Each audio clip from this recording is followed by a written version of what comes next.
بسم الله الرحمن الرحيم. السلام عليكم يا شباب، ايه الاخبار؟ يا رب تكونوا بخير جميعا.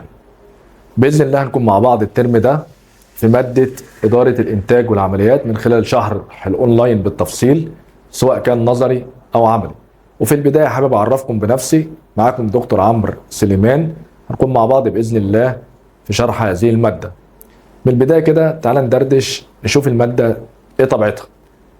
اول حاجه بعرفها ان الماده دي فيها كم كبير نظري وفيها كم كبير عملي، يعني ماده كبيره جدا. يعني في البدايه ما تحاولش ان انت تسيبها للمراجعه النهائيه او في اخر امتحانات تقول لي ان انا هلم الكلام دوت. هقول لك لا، ما ينفعش الكلام ده خالص. ان الماده كبيره جدا جدا ومش هتعرف تلمها في وقت قصير، فحاول تلمها من دلوقتي وتذاكرها من دلوقتي لو انت ما بداتش فيها.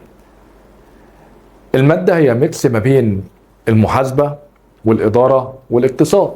يعني ايه الكلام دوت؟ يعني احنا بنستخدم مجموعه من الاساليب الاحصائيه اللي بنستخدمها او الرياضيه، زي اسلوب اسمه اسلوب البرمجه الخطيه في اتخاذ القرار. وبنستخدم برضك من ضمن الاساليب المحاسبيه اسلوب اسمه اسلوب تحليل التعادل. وبنستخدم اساليب اراديه لاتخاذ القرار زي الاساليب الكميه لاتخاذ القرار، وزي اسلوب اسمه اسلوب التخصيص. يبقى كده الماده فيها كم نظري وكم عملي، والعملي اكتر من النظري. العملي تقريبا كده حوالي 70% من الامتحان.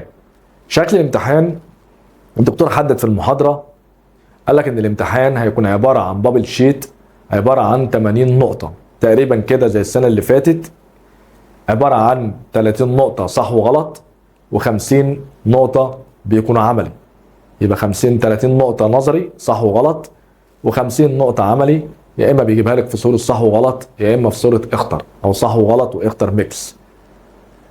الدكتور بيدرس المادة دي اكتر من سنة، يعني الامتحانات كتيرة. ونخلي بالنا ان نزل قرار، لسه نازل قرار في الفترة الاخيرة ديت ان شكل الامتحان ممكن يكون مقالي. فالدكتور ده هيحدد في المحاضرة هل شكل الامتحان بتاعنا، هيأكد بقى في النهاية هل شكل الامتحان بتاعنا هيكون مقالي او بابل شيت. وكده كده باذن الله هنتدرب مع بعض بالتفصيل على التمارين المقاليه في تمارين امتحانات الدكتور، وهنتدرب برضو على اسئله البابل شيت لحد ما الدكتور ياكد في المحاضره هل الامتحان هيكون بابل شيت ولا مقالي.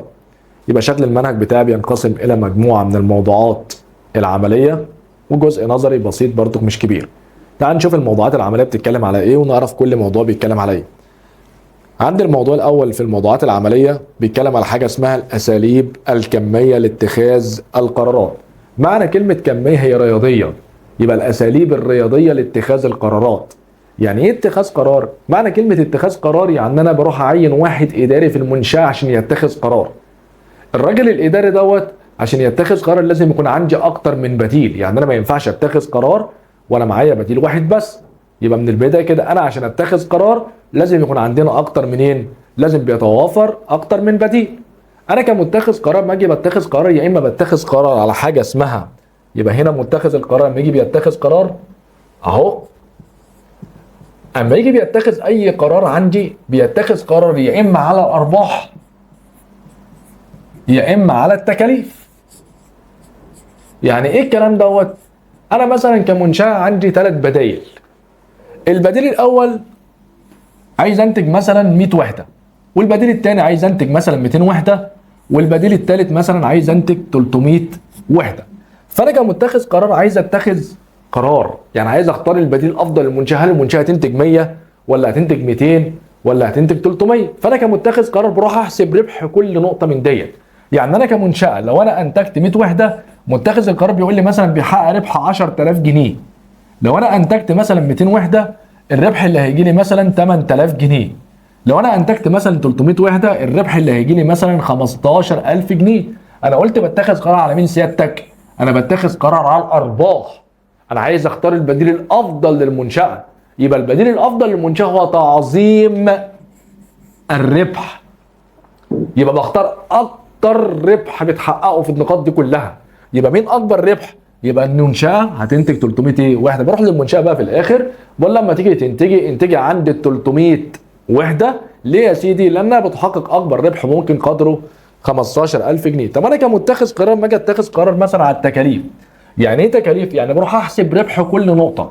يعني مثلا انا هنتج مثلا 100 وحده، البديل الثاني هننتج مثلا 200 وحده، البديل الثالث مثلا هننتج 300 وحده، فانا كمتخذ قرار بدل ما بحسب الارباح انا بتخذ قرار على التكاليف، فبنروح نحسب تكلفه كل نقطه. هنفترض مثلا الارقام دي برضو تكاليف مش ارباح، يعني هنا 10000 وهنا مثلا 8000 تكلفتي، وهنا ال 300 هيكلفوني مثلا 15000 جنيه، يبقى انا بتكلم على الارقام دي ان هي تكاليف. انا عايز اختار برضو البديل الافضل للمنشاه. هل البديل الافضل للمنشاه اللي بيكلفها اكتر؟ تقول لك لا يا سيدي، ده البديل الافضل والاحسن للمنشاه هو تدنيه التكاليف. ايه تدنيه التكاليف؟ يعني انا بختار النقطه التي تحقق اقل تكلفه ممكنه. مين اللي بيحقق اقل تكلفه ممكنه؟ البديل الثاني. بروح لاداره المنشاه بقول لها اما تيجي انتجي عند النقطه 200 ليه؟ او انتجي 200 وحده لانها تحقق اقل تكلفه ممكنه. يبقى من البدايه كده انا عشان اتخذ قرار يا اما بتخذ قرار على الارباح يا اما بتخذ قرار على مين؟ على التكاليف. هنا بقى بنستخدم مجموعه من الاساليب عشان نتخذ قرار في الموضوع ده. الموضوع الثاني برضو بيتكلم على حاجه اسمها البرمجه الخطيه. ايه البرمجه الخطيه؟ البرمجه الخطيه برضو هو اسلوب رياضي. اسلوب رياضي عشان اتخذ قرار، يبقى الاسلوب الرياضي ده بنستخدمه عشان نتخذ قرار برضه. يعني ايه الكلام دوت؟ برضه نفس الكلام. هنفترض مثلا المنشاه امامها 3 مناطق للانتاج، يا اما تنتج مثلا عند النقطه الف، يا اما تنتج عند النقطه ب، يا اما تنتج عند النقطه ج. يبقى تاني كده مع بعض، يبقى المنشاه هنا يا اما تنتج عند النقطه الف، يا اما تنتج عند ب، يا اما تنتج عند النقطه ج. انا مش عارف بقى، فبروح اعين واحد اداري هيتخذ قرار. الراجل ده هيحسب ربح كل نقطه من ديت، وبناء عليه يختار النقطه اللي بتحقق لي يا اما اكبر ربح ممكن، يا اما النقطه التي تحقق اقل تكلفه ممكنه. يعني زي برضو زي الموضوع الاول. الموضوع اللي بعد كده اللي هو الموضوع الثالث بيتكلم على حاجه اسمها نظريه التخصيص. ايه هي نظريه التخصيص؟ نظريه التخصيص ان انا بيكون عندي عدد من الالات وعدد من المصانع. يبقى معنى كلمه تخصيص ان احنا بيكون عندنا عدد من الالات، يبقى دي هو التخصيص. يبقى فكره التخصيص ان انا عندي الات وعندي مثلا مصانع، ففكرتها ان انا عايز اخصص الالات على المصانع. يعني ايه الكلام دوت؟ يعني هنفترض مثلا ان انا عندي 4 الات، الاله الاولى والاله الثانيه والاله الثالثه والاله الرابعه، وعندي برضو 4 مصانع، لازم عدد الالات بيتساوى مع عدد المصانع. يبقى عندي مثلا المصنع أ والمصنع ب والمصنع ج والمصنع د. فأنا بقى عايز أخصص. يعني عايز تخصص، يعني مثلا الآلة أ يا إما أخصصها على المصنع أ، يا إما أروح أديها للمصنع ب، يا إما أديها للمصنع ج، يا إما أديها للمصنع د. مثلا نفترض مثلا إن الآلة أ اتخصصت مثلا على المصنع ج، يعني معنى كده الآلة 2 و3 و4 ما ينفعش تتخصص على مين؟ على ج. يبقى فكرته ان كل آلة من دي بتتخصص على مصنع ايه؟ على مصنع واحد. ليه؟ لان انا اتفقت لازم الاثنين بيساووا ايه؟ لازم الاثنين بيساووا بعض. ده كده فكرة الموضوع ده. الموضوع الثالث او الرابع بيتكلم على حاجة اسمها نظرية الترتيب. ايه نظرية الترتيب؟ ان انا عايز ارتب الآلات اللي عندي. ان انا عندي بيكون مجموعة من الآلات فانا عايز ارتبها. والموضوع اللي بعد كده بيتكلم على حاجة اسمها نظرية النقل او نموذج النقل. ايه نموذج النقل؟ نموذج النقل ان بيكون عندي عدد من المصانع وعدد من المراكز، يبقى ادي النقل والتوزيع. يبقى نموذج النقل اللي عندنا بيكون عندنا عدد من المصانع وعدد من المراكز اللي عندنا. المصانع اللي هي اداره الانتاج، يعني كمصنع انا دوري بس ان انا بنتج، يبقى دور المصانع اللي هي بتنتج. دور المراكز ان هي بتسوق او بتوزع، يعني انا عايز انقل من المصنع للمركز. انت عشان تنقل سيادتك من المصنع للمركز بتتحمل حاجه اسمها تكلفه نقل. انا بقى كشركه عايز احسب تكلفه النقل من المصنع للايه؟ للمركز، وعايز في نفس الوقت برضو هوصل ان انا بدفع اقل تكلفه نقل عندنا. يبقى الفكره من هدف النقل والتوزيع ان احنا عايزين نحسب تكلفه النقل من المصنع للايه؟ من المصنع للمركز وانا بنقل. الموضوع اللي بعد كده بيتكلم على تحليل التعادل، وتحليل التعادل هو اسلوب محاسبي. يبقى ده اهو. يبقى الموضوع السادس بيتكلم على حاجه اسمها تحليل التعادل. يعني ايه تحليل التعادل اصلا؟ هو جاي من اسمه تعادل. تحليل التعادل دي النقطه اللي بتتعادل او بتتساوى عندها الايرادات مع التكاليف. يبقى اول ما الاتنين بيتعادلوا او بيتساووا مع بعض بعرف ان المنشأة في وضع ايه؟ في وضع تعادل. يبقى تاني كده، يبقى تحليل التعادل دي النقطة التي تتعادل او تتساوى عندها الايرادات مع مين؟ مع التكاليف. يعني ايه الكلام دوت؟ انا كشركة مثلا رحت انتجت 1000 وحدة. ال 1000 وحدة دول كلفوني مثلا 10000 جنيه. انا لما جيت بعتهم برضو جابوا لي ايرادات مثلا 10000 جنيه. يعني معنى كده انا كسبت ولا خسرت؟ قال لك عند نقطه تعادل سيادتك الشركه لا تحقق ربح او ايه؟ او خساره. ان صافي الربح او الخساره لازم يساوي كام؟ لازم يساوي صفر. يبقى عند نقطه التعادل هي النقطه اللي بتتعادل او بتتساوى عندها الايرادات مع التكاليف، وفي نفس الوقت المنشاه لا تحقق ربح او ايه؟ او خساره. طب انا ايه استخدامتي كمنشاه في نقطه التعادل؟ قال لك عند نقطة تعادل الشركة مش هتكسب ولا ايه؟ ولا هتخسر عند ال1000 وحدة. قال لك لو الشركة انتجت قبل نقطة التعادل، يعني قبل ال1000 وحدة 900 وحدة 800 وحدة 700 وحدة، قال لك لازم تكاليف هتكون اكبر من الايرادات. يعني معنى كده الشركة هتحقق خسارة. يبقى انا وانا انتجت قبل نقطة التعادل الشركة هتخسر، اللي هو قبل ال1000 وحدة. طب انا لو انتجت بعد نقطة التعادل قال لك الشركة بتحقق ايه؟ ربح، اللي هو مكسب. عشان كده بروح لإدارة المنشأة بحسب لها نقطة التعادل وبقول لها ان انت لما تيجي انتجي بعد ال1000 وحدة، لان انت لو عايزة تكسبي هتنتجي بعد ال1000، لكن لو عايزة تخسر ومفيش منشأة عايزة تخسر فهتنتج قبل الايه؟ قبل ال1000. انا بستخدم نقطة التعادل في تخطيط الربح، ان انا لما اجي بنتج بعد نقطة التعادل. الموضوع بقى الاخير بيتكلم على حاجة اسمها شبكات الاعمال. ايه شبكات الاعمال؟ هو اسلوب بيستخدم لاداره المشروعات. يا اما بتابع مشروع معين، يبقى تاني كده اهو مع بعض. يبقى الموضوع الاخير بيتكلم على حاجه اسمها شبكات الاعمال. قلنا شبكات الاعمال ده باسلوب بيستخدم لاداره المشروعات. يا اما انا عندي مشروع عايز اتابعه، يا اما عايز انفذ مشروع من البدايه.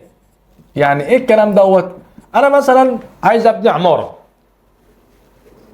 فانا عايز احدد زمن انجاز العماره هتاخد مني وقت قد ايه. انا عشان اخلص العماره هتاخد مني وقت قد ايه. يبقى حاجه اسمها خطه مستقبليه بتحدد لك زمن انجاز المشروع. يبقى شبكات الاعمال ده بيستخدم لتحديد زمن انجاز المشروع. يبقى انا برسم الشبكه ديت عشان في الاخر بوصل ان المشروع بتاعي هياخد مني وقت قد ايه. يبقى عرفت الموضوعات العمليه اهو، فكرتها مجرد نظره سريعه مع بعض. الموضوع اللي بعد كده بقى هنتكلم فيه، هنبدا بالموضوع الاول اللي هو بيتكلم على الاساليب الكميه لاتخاذ الايه؟ القرار. بس عايز سيادتك بقى تفهم الموضوعات او تفهم الماده. انا من البدايه ما درستش قبل كده اداره انتاج، يعني اول مره ادرس الترم ده اداره انتاج. فاي حاجه انت بتدرسها لازم تعرف من البدايه كده قبل ما تخش فيه ايه هو العلم ده. هي اداره الانتاج، ايه الهدف منه؟ انا بدرس اصلا او بعمل اداره انتاج في المنشاه ليه؟ تعال نشوف الكلام ده مجرد دقيقتين. يبقى عندنا حاجه اسمها اداره الانتاج والعمليات. ايه هو بقى تعريف اداره الانتاج؟ قال لي اداره الانتاج هي الاداره المسؤوله عن تحويل حاجه اسمها المدخلات الى حاجه اسمها مخرجات.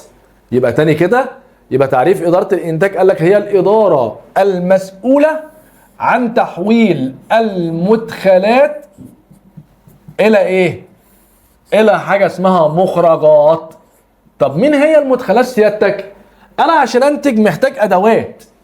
يبقى المدخلات هي ادوات او عناصر الانتاج اللي انت هتنتج بيها. هتقول لي زي ايه؟ انا عشان انتج محتاج فلوس اللي بنسميها في المحاسبه راس المال. انا عشان انتج محتاج ماده خام اللي هي المواد. انا عشان انتج محتاج عماله، الناس اللي هتنتج، عشان في الاخر هتروح تشتغل وتطلع لي في الاخر حاجه اسمها سلع او خدمات. يبقى انا هنا بنتج عشان في الاخر اطلع سلع وايه؟ وخدمات. عشان كده الهدف الاساسي والرئيسي لاداره الانتاج هو انتاج السلع او تقديم الايه؟ او تقديم الخدمات. يبقى تاني، يبقى احنا بنعمل اداره انتاج في المنشاه ليه؟ يا اما انتج سلعه او اقدم ايه؟ خدمه. ونخلي بالنا برضو ان انا مش شغال في ظل الاحتكار، انا شغال في ظل المنافسه. يعني ايه الكلام دوت؟ يعني انا مثلا انا كشركه بنتج القلم دوت، ما هو في شركات كتير بتنتج نفس القلم، يبقى لازم وانت بتنتج القلم ده لازم تراعي حاجات كتيره. لازم تنتج القلم ده باعلى جوده. انا كمستهلك هروح للجوده الايه؟ للجوده العاليه، وفي نفس الوقت السعر الايه؟ السعر المخفض. عشان كده لما تيجي تنتج القلم ده ما تنتجلوش او ما تكلفوش ادوات كتيره. يعني الماده الخام حاول تحصرها او تقلل فيها، حاول تقلل في العماله. ليه؟ لان انت لو حاجات دي زادت عندك هتزودها على السلع، وانا كمستهلك طبيعي ان انا عايز اي سلعه بيروح او اي مستهلك بيروح للسعر المخفض والجوده الايه؟ العاليه. عشان كده بيقول لك اما تيجي تنتج لازم انتج باقل ايه؟ باقل تكلفه، يعني ما تكلفهاش كتير عشان تحقق من وراها ربح اللي انت عايزه. الحاجه اللي بعد كده قال لك اما تيجي تنتج انتج بالكميه المطلوبه. يعني ايه الكميه المطلوبه؟ انا مثلا مطلوب مني السنه دي مثلا 1000 قلم، يبقى هنتج على قد القلم 1000 قلم عشان ما يحصلش ولا في فائض زياده في الانتاج او ما يحصلش ان في عجز فين؟ في الانتاج. يبقى من البدايه لازم احدد الكميه المطلوبه مني قد ايه. واما اجي بنتج برضك لازم انتج في الوقت المطلوب مني. يعني ايه؟ انا كمستهلك عايز القلم في الوقت ده، بعد كده مش هحتاجه. يبقى انت تيجي تنتج لي انتج لي القلم في الوقت دوت. يعني ايام فيها دراسه مثلا ما تروحش تنتجه مثلا في وقت ما فيهوش دراسه فالمستهلك مش عايزه. يبقى اما تيجي تنتجه لازم تنتج في الوقت المطلوب وبالكميه المطلوبه وباعلى جوده وباقل ايه؟ وباقل تكلفه. يبقى تاني كده، يبقى هي اداره الانتاج، يبقى هي الاداره المسؤوله عن تحويل المدخلات الى مخرجات. وقلنا المدخلات بتتمثل في عناصر الانتاج اللي هتنتج، اللي هي الادوات زي راس المال وزي العماله وزي الماده الخام، عشان هتروح تشتغل وفي الاخر هتطلع لي حاجه اسمها سلع وايه؟ هتطلع لي حاجه اسمها سلع وخدمات.